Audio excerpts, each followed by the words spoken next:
Toppers അക്കാദമിയിൽ 2026-27 academic വർഷത്തേക്കുള്ള +1+2 science entrance oriented tuition ക്ലാസുകളിലേക്കും 8, 9, 10 ട്യൂഷൻ ക്ലാസുകളിലേക്കുമുള്ള അഡ്മിഷൻ ആരംഭിച്ചിരിക്കുന്നു. നമ്മുടെ കുട്ടിയുടെ ഭാവി സുരക്ഷിതമാക്കാൻ നമുക്കും ടോപ്പേഴ്സിന്റെ ഭാഗമാകാം.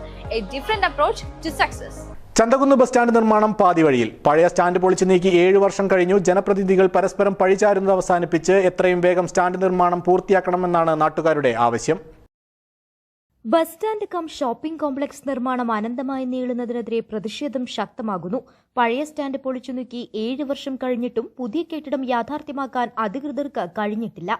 ഇതോടെ മഴയും വെയിലുമേറ്റ് കടത്തിണ്ണകളിൽ ബസ് കാത്തു നിൽക്കേണ്ട ഗതികേടിലാണ് യാത്രക്കാർ.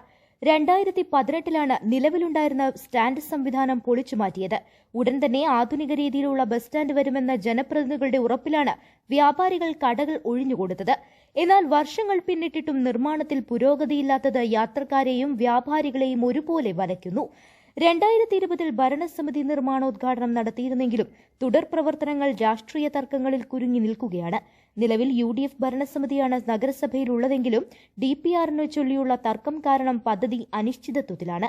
പ്രതിദിനം 100 കണക്കിന് സ്വകാര്യ KSRTC ബസ്സുകൾ വന്നുപോകുന്ന ചന്തക്കുന്നിൽ സ്ത്രീകളും കുട്ടികളും ഉൾപ്പെടെയുള്ളവർ റോഡരികിലും മറ്റും നിൽക്കുന്നത് അപകടങ്ങൾക്കും കാരണമാകുന്നുണ്ട്. News bureau, Nilambur.